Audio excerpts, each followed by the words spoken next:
మనం చూస్తే ఒకప్పుడు ఆఫ్రికా, ఏషియా ఇలాంటి ప్రాంతాల్లో చాలా ఎక్కువగా మీజిల్స్ మరణాలు ఉండేవి. ముఖ్యంగా ప్రపంచవ్యాప్తంగా చూసుకుంటే మీజిల్స్ అనేది హైలీ కంటేజియస్ డిసీజ్ అన్నమాట. సో వైరల్ డిసీజ్ చాలా కంటేజియస్, అదొక ఎయిర్ బార్న్ డిసీజ్. ఇది చాలా చిన్న పిల్లల్ని ఎక్కువ ఎఫెక్ట్ చేస్తాయి. కోల్డ్, ఫీవర్, ర్యాషెస్ కొన్నిసార్లు మరణాలకు కూడా దారితీయొచ్చు అనమాట. జనరల్ గా మీజిల్స్ కి యాంటీవైరల్ ట్రీట్మెంట్ ప్రోటోకాల్ అనేది ప్రాపర్ గా ఏది లేదు. ఓన్లీ సిమ్టమ్స్ మాత్రమే ట్రీట్ చేస్తారనమాట. అయితే మీజిల్స్ వల్ల మరణాలు ప్రపంచవ్యాప్తంగా చాలా ఎక్కువ ఉండేవి ఒకప్పుడు. అయితే 1963లో ఒక ఆయన జాన్ ఎండర్స్ అనే ఆయన మీజిల్స్ కి వ్యాక్సిన్ తయారు చేశారనమాట. అప్పటి నుంచి కూడా ఈ వ్యాక్సిన్ వల్ల చాలా దేశాల్లో, అంటే ఈ మధ్య కాలంలో అయితే developing countries, under developed countries లో కూడా, అంటే పేద దేశాల్లో కూడా మీజిల్స్ వ్యాక్సిన్ చేయడం వల్ల చాలా మరణాలు, మీజిల్స్ వల్ల జరిగే మరణాలు తగ్గిపోయాయి అనమాట. భారతదేశంలో కూడా MMR వ్యాక్సినేషన్ అనేది ఉందన్నమాట. మీజిల్స్, మమ్స్, రూబెల్లా వ్యాక్సినేషన్ అనేది జనరల్ గా ఇది 2 డోసెస్ కి అడ్మినిస్టర్ చేస్తారు. యూనివర్సల్ ఇమ్యునైజేషన్ ప్రోగ్రామ్ భారతదేశంలో ఈ MMR వ్యాక్సినేషన్ అనేది కంపల్సరీ వేస్తారనమాట. పిల్లలకి 2 డోసెస్ ఇస్తారు ఇది. అయితే ప్రపంచవ్యాప్తంగా మరి భారతదేశంలో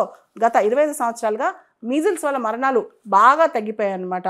భారతదేశం కూడా zero measles rubella elimination campaign అని చెప్పి స్టార్ట్ చేసింది.